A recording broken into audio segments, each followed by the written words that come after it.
What's up guys, c'est Alexis. Aujourd'hui, on se retrouve avec un GMC Terrain Denali 2024. Niveau visuel, avec le chromé, je suis pas un gros fan du chromé, mais c'est très beau. J'ai pu le tester cette semaine, j'ai fait plus ou moins 1000 km avec en l'espace d'une semaine, fait que c'est très bien pour pouvoir faire un test drive. Aujourd'hui, j'ai pas ma caméra avec moi, fait qu'on le fait avec le téléphone.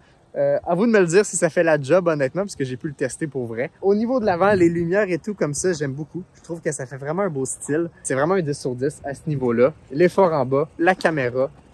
Honnêtement, c'est pas pire. Juste ici, quand on passe aux pneus, bon, c'est des Bridgestone qui sont installés juste ici. On a des marques vraiment très basiques. C'est pas les plus beaux. C'est des... Je fais tomber. Ici, c'est des 19 pouces pour un Mac qui est gris très basique. Bon, évidemment, c'est sale. On est au Québec.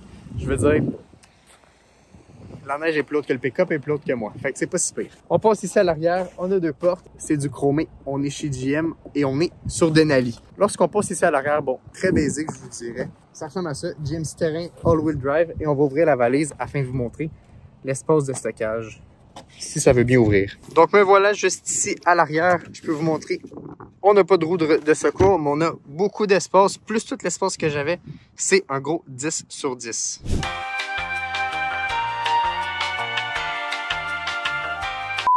Ok les boys, on se retrouve à l'intérieur du terrain Denali. Honnêtement, quand on regarde de cet angle-là, je suis désolé, mais les bancs avec la petite surpiqûre en blanc sur blanc sur du faux cuir en tant que tel, là, vraiment 10 sur 10. Comme ça, je donne une très bonne note au véhicule. C'est quand on retourne de bas et qu'on regarde la console centrale que ça vient se compliquer et ça, ça va être à vous de me le dire dans les commentaires. Je vais faire une analyse très crue pour ce vidéo-là pour une raison simple. C'est un véhicule qui m'intéressait énormément. J'ai pu faire plus de 1000 km avec en l'espace d'une semaine afin de vraiment le tester et j'en suis déçu. Et c'est pour ça que je donne un point de vue un peu plus cru que d'habitude. À vous de me le dire dans les commentaires si c'est une analyse que vous aimez ou vous préférez que je reste objectif comme d'habitude. Pour ce qui est du volant, honnêtement, bon, Denali GMC, c'est un peu laid, je vais pas vous le cacher, la petite couleur et tout, mais c'est un volant très basique. Des boutons, c'est des vrais boutons, ça c'est très cool. C'est pas du tactile, moi je préfère les vrais boutons, mais encore une fois, c'est des boutons un peu style manette, j'allais dire manette PlayStation, mais même pas nécessairement. Tu sais, c'est spécial, c'est pas comme un vrai bouton, comme lorsque je vais cliquer juste ici par exemple. Ou est-ce que là, ça c'est un vrai bouton. Je préfère un bouton comme ça que comme ça, mais ça fait la job. Pour ce qui est de juste ici, honnêtement, je trouve ça quand même beau. C'est pas affreux. J'aime beaucoup l'idée de l'écran ainsi que du cadran. On a vraiment les deux options sur ce modèle-là. On a juste ici où est-ce que c'est un vrai cadran. Ici que c'est électronique. Ça, c'est tout électronique. Ainsi que ça ici, juste de l'autre côté. J'aime bien. On a beaucoup d'options aussi sur le véhicule. Les informations, on peut aller dans l'audio. Par exemple, la musique. Là, j'avais mon téléphone. On avait Skyfall de Adele qui jouait. Vraiment go-ted musique. On revient juste ici dans l'information. Oui, on a le téléphone, on a tout et tout. Puis, on a vraiment toutes les options possibles qui sont juste ici. Ce qui va être intéressant à regarder, ça va être juste ici, la dernière option. Le meilleur que j'ai pu faire en l'espace de 5 jours, on parle de 5,8 litres au 100. Et on parle d'une moyenne plus ou moins normale, je vous dirais de 7,2 avec autoroute et ville. Ce qui n'est pas si pire, honnêtement, pour ce type de véhicule. Si on passe juste ici à la console, vous allez m'expliquer à quoi ça sert. Absolument à rien, je pourrais même pas vous le dire. Ce qui est des options, bon, évidemment, c'est un GM, c'est tout plus ou moins pareil, GM Chevrolet. Monter le son, baisser le son, allumer, fermer, le menu, retour en arrière, changer les musiques, ça je comprends. C'est ce bouton-là ici qui me cause problème et vous allez devoir m'expliquer à quoi ça sert. Lorsque je suis dans le CarPlay, par exemple, c'est un peu comme la roulette chez BMW. À quoi ça sert? Expliquez-moi vraiment, honnêtement, à quoi ça sert. J'en suis vraiment déçu. C'est un écran qui est tactile. Ça sert à fuck all, ce bouton-là. Juste ici, bon, évidemment, c'est des boutons normaux. Ici, l'air climatisé qui n'est pas très friendly, je vous dirais. C'est un peu plus compliqué de le découvrir. Et c'est ça ici que je vais vous parler durant le test drive, en fait. Le park, le bouton qui est assez satisfaisant. Le reverse, il faut le tirer vers soi. Je vais mettre le pied sur le frein. On le tire vers soi. Le park, on va cliquer sur le neutre. Et le drive, on tire vers soi aussi. On reclique sur le park. Voilà, très basique. Juste ici, on a un petit trou pour mettre des choses et on va ouvrir la boîte à gants qui est juste ici. très basique, mais c'est les couleurs. C'est du simili-cuir plastique. C'est très décevant pour un Denali, je vous le rappelle. Mon pick-up, c'est un AT4 intérieur en cuir. C'est beaucoup plus beau que le Denali. C'est pour cette raison-là que je suis très déçu de ce modèle. Ce que je vous parlais tout à l'heure, c'est ça juste ici, c'est un petit plus, je vous dirais, et le toit ouvrant qui est exceptionnel. On ne peut pas se le cacher. Et pourquoi il s'est arrêté? Jusqu'au fond, on a beaucoup d'espace à l'arrière. Évidemment, on a une valise qui peut être intéressante. Lorsqu'on passe juste ici, on n'a pas de chargeur sans fil qui est un peu décevant. On a juste ici la charge pour la voiture. On a juste ici les deux chargeurs et l'auxiliaire comme d'habitude. Deux cup holders et la plupart des commandes sont juste ici. Banc chauffant, banc refroidissant. On va garder entre les lignes, ne pas augmenter la vitesse lorsqu'on descend une côte qui peut être très utile. Et juste ici, les options all-wheel drive, two-wheel drive et pour le passager. Juste ici, je ne vois pas vraiment l'utilité. C'est pour mettre le téléphone. Ça n'a pas chargé mon téléphone. Je l'ai testé à maintes reprises. Oui, il ne bougera pas, mais je ne vois pas vraiment l'utilité. Je l'ai mis là à plusieurs reprises. Aussi bien de le mettre là, rendu là. Je ne vois pas vraiment pourquoi. Le gros avantage, c'est ça juste ici. On a un petit compartiment d'espace qui est retirable et on est très profond, comme vous pouvez le voir. C'est assez profond, assez intéressant. Et sur les deux côtés, j'ai juste ici de l'espace. Je pourrais mettre une bouteille d'eau ou quelque chose.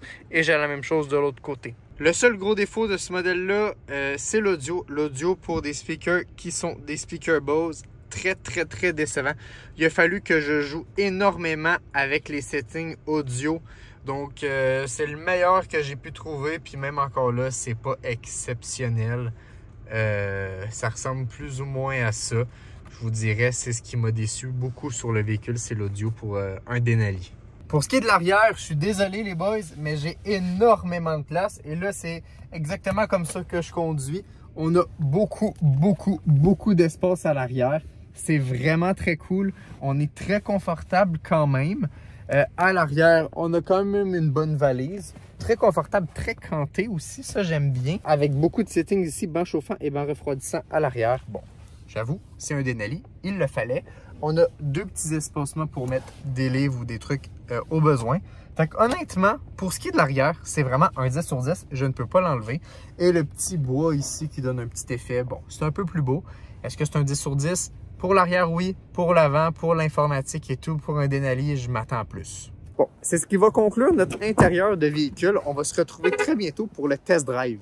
OK les boys, présentement, je suis à l'intérieur du GMC Denali. On est dans un véhicule qui est considéré comme un véhicule luxueux chez GM. Je suis désolé, mais j'en suis pas satisfait pour un véhicule à ce prix. J'ai pas le prix en tête présentement pendant que je fais le test drive parce que je suis en direction du concessionnaire qui me l'a prêté afin de faire un essai routier avec lui pour vous faire une vidéo rapide mais intéressant sur ce modèle. Fait que le prix va s'afficher juste ici à l'écran. On parle d'un GMC Denali, on parle du modèle qui est le putain. On parle du GMC Terrain en Denali. Évidemment, c'est un luxe. Là, pourquoi je filme comme ça? Ben, je filme rapidement. Je m'en vais en direction du concessionnaire. J'ai fait un test drive un peu tout seul pour pouvoir découvrir le véhicule, évidemment. La raison pourquoi vous filmez comme ça, c'est que j'ai pas ma caméra, fait que je filme tout avec mon iPhone. Est-ce que la qualité de cette vidéo-là va être supérieure ou inférieure à ma caméra qui vaut beaucoup plus cher? À vous de me le dire dans les commentaires. Oui, là, il y a un angle. Jay qui est mon monteur, Charlotte Jay, qui va essayer peut-être de recadrer, faire quelque chose de beau. Je me croise les doigts. Jay, je te fais confiance. Donc, au niveau de la conduite, c'est un véhicule de luxe qui est considéré luxe chez GM, mais je suis désolé, c'est une déception totale pour moi. C'est un véhicule qui m'intéressait énormément lorsque je l'avais essayé pour la première fois chez le concessionnaire parce que j'étais intéressé à acheter ce véhicule-là avant d'acheter soit mon pick-up, soit ma Elantra N. Je trouve que c'est un véhicule qui visuellement a de la gueule. En Denali en plus, ça fait un peu luxe, ça fait un peu Yukon, tu vois ce que je veux dire? Mais je suis désolé. Je conduis ça, c'est confortable, ça va. C'est pas très gros, c'est pas trop petit, c'est correct. L'intérieur, je suis désolé, mais je suis dans un véhicule 2018-2017 gros maximum. Malgré que c'est le Denali avec le luxe incarné, je suis désolé les gars, mais je suis dans un véhicule 2017. Puis j'ai pas peur de le dire, même si je me suis fait prêter le véhicule, c'est un intérieur qui est très décevant. Oui, on a les bancs en cuir, oui, on a l'intérieur blanc, qui normalement est un gros plus, Mais là, je suis complètement déçu. De plus, au niveau de la puissance moteur, je suis désolé, j'ai le nombre d'HP qui se présente juste ici. C'est dégueulasse. J'ai beau peser sur l'accélérateur, je vais le faire à l'instant. Je suis désolé, il ne s'est rien passé. On a un petit tilt de caméra, évidemment, parce que le téléphone, il tient avec pas grand-chose. Il tient sur le heads-up display, ce qui est très cool. Pour le luxe, c'est vrai, on paye. On a un heads-up display, mais je suis désolé. Là-dessus, la puissance, elle est de 0. Pour ce qui est de la conduite, c'est vraiment un 8 sur 10. On a beaucoup de plaisir à conduire ce véhicule-là. Outre la puissance, ça tient bien la route. On voit qu'il y a une certaine qualité de conduite. Peut-être quand que je prends quelques bosses ou quand que je suis dans la neige, ça bouge un peu, mais ça fait la job. Pour changer les vitesses, on a des boutons. C'est un peu spécial, on ne va pas se le cacher. On n'est pas un véhicule électrique. Les boutons, je ne suis pas fan. Je préfère le levier de vitesse sport en tant que tel. C'est un peu décevant à mon avis. J'aime bien quand je clique sur le bouton Park, je me stationne, ça fait pouf, clac, les portes se débarrent. C'est un peu stylé. On sent vraiment qu'il y a un travail à ce niveau-là. Mais encore une fois, je suis désolé, je suis un peu déçu par le visuel, par comment c'est fait. On a beaucoup d'espace de stockage en dessous en tant que tel. C'est très cool. Une bonne monte à gants, des bonnes places. Ça aurait beaucoup de place à l'arrière. Vous allez le voir dans les prochains clips. Mais pour ce qui est de la conduite, ça ressemble à ça. Heads-up display qui est très cool. On a un toit panoramique qui est exceptionnel. On va l'ouvrir juste ici pour vous le montrer parce qu'on n'est pas là pour rien. Vous allez le voir s'ouvrir juste ici. C'est un très grand toit panoramique. Il s'ouvre beaucoup. C'est très cool. Je ne peux pas l'enlever. C'est un véhicule qui, visuellement, de l'extérieur, vous allez avoir l'air de faire de l'argent. Je suis désolé, il y a du chrome partout. C'est un véhicule qui est chromé bord en bas. Oui, c'est un good looking car. Par contre, pour l'intérieur, si vous cherchez ça pour une petite famille, soccer mom type of shit, ça marche très bien. Si vous cherchez ça pour être un petit peu luxe, un petit peu monsieur, mais que vous cherchez un petit peu de puissance, il va en manquer. Vous voulez dépasser une vanne sur la 50, dépasser un véhicule alors que c'est un autoroute dangereux, ça ne se fait pas. Je suis désolé, c'est pas assez puissant pour dépasser un véhicule de façon sécuritaire. C'est mon gros point négatif.